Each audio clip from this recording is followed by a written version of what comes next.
Hi everybody, it is time for Nailed It Challenge number 3, which is the watermelon cupcake cake. This is kind of a fun thing where you can actually create this cool cake out of using cupcakes. So what you need to do before we start this is you need to bake off 19 cupcakes. That's how many you're gonna need to be able to form the shape. And then you kind of set it up just like you would if you were, I guess I was thinking about how you're playing pool. You're kind of setting it up and making a triangle with it, okay?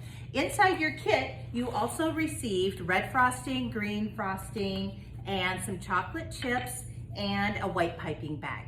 So now we're gonna go through the part of frosting the cake. You also should have gotten an offset spatula in your kit also for you to use.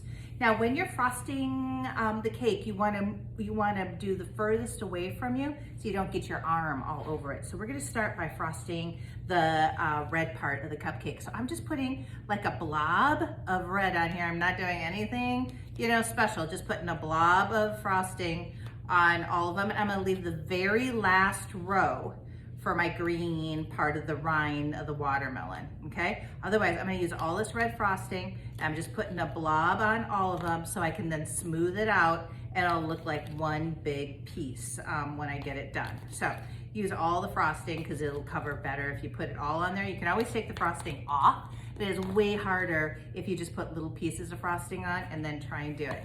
Now, when you use the spatula to frost with, you kind of do this back and forth motion with your wrist. And so I'm kind of just pushing it on and I'm going back and forth and I'm just gently spreading this on here. I don't want to push down too hard because if I push too hard, I might end up ripping the cake on here. So I'm just kind of spreading it on here, and it's going to just look like a red V or triangle, I guess I should say, when I get this done.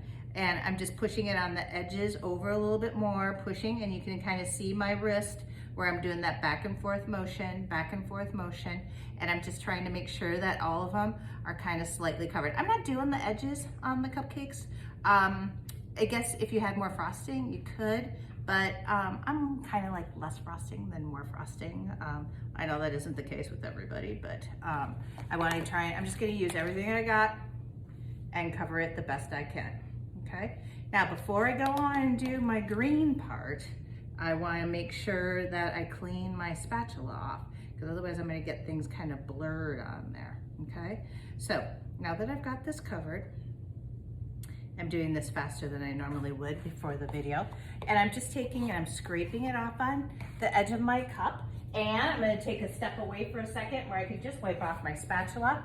And now I'm going to work on the green frosting. All right, I'm gonna make sure I stir that up before we try to make this color just perfect for you. So you may have to do a little stirring with the color. And again, I'm just gonna blob it down on the cupcakes and go across the edge of the cake. And I wanna keep this kind of in a straight line when I'm doing that. So I'm just gonna go back and forth, and make the cupcakes look like a straight line as I'm doing it, okay? Then I can go back and get more frosting if I need to and add it on and just try and straighten my line, maybe cover my cupcakes a little bit more. Don't worry if the color, like my red, is bleeding in here a little bit, but I'm not gonna worry about that because we still have the white rind we have to add. So it's bleeding because at the top with the red, okay? That part is done. So now you have your white piping bag. I'm gonna take and I'm just gonna cut off kind of a wide tip on that so I can make a line, and I'm just gonna squeeze across. Now when you use a piping bag, remember to turn and twist and hold the top. Use your other hand to squeeze with, okay? And there is your white rind. You can make a couple little swipes on that if you want. It's actually starting to look like a watermelon, isn't it? So the next part is gonna be the seeds. So you have those chocolate chips, turn them upside down when you put them in. And they'll look more like seeds. On the actual recipe on this, if you want to do it another time, one of the other things you could use is black jelly beans. I'm not such a fan of the black jelly bean, so I decided that chocolate chips would probably be a better option on this. So just putting those in randomly around to make it look like the seeds of your watermelon cake. This is a great idea if you're doing a group, you know, you're having some people over and you're gonna feed a bunch of people. It just is a cute idea. You can do all kinds of different shapes this way. We just thought the watermelon was kind of fun for summertime. So that is it, my friends. There is our watermelon cake. So go ahead, make your cupcakes, have fun decorating, and see if you can nail this challenge. The last challenge that we have for you is the Momofuku milk soap cake. It's the Milk Bar birthday cake. That's this one right here. I'm not gonna do a demo on this because if you follow the directions, it'll be exactly the way it turns out on this. This is what's called a naked cake. And the way they call it that is it doesn't have frosting on the sides of the cake, only in between the layers of it. But you're going to make this cake in a sheet pan.